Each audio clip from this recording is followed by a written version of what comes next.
Peter Pan syndrome is a psychological concept where adults don't want to grow up. And experts say this trend can be seen in South Korea's business sector, as some small and medium-sized companies tend to avoid growing.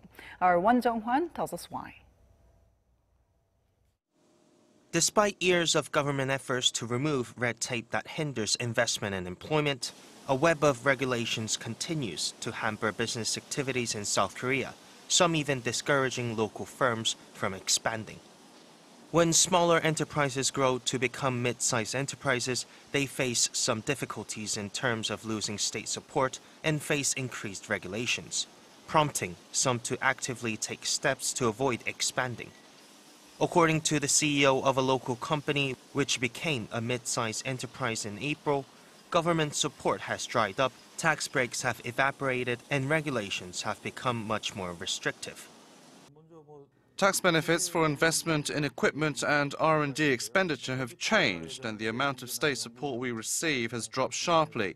It has also become more difficult to hire new people, as we're no longer allowed to hire more replace-duty military personnel who work for a specific industry.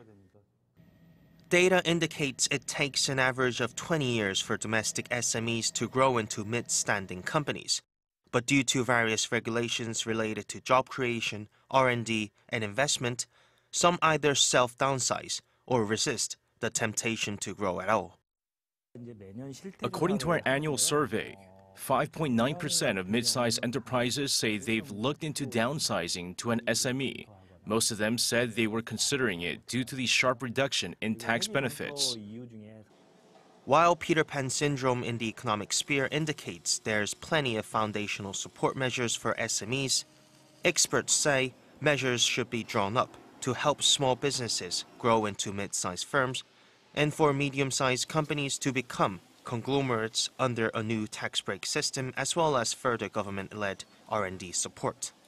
To this end, Korea's Trade Ministry has announced a 5-year policy plan to nurture more than 80 mid-sized firms. However, experts say the government needs to seriously consider softening the level of regulations that stifle smaller firms and discourage them from growing, and thus hiring more people. Won Jung-hwan, Arirang News.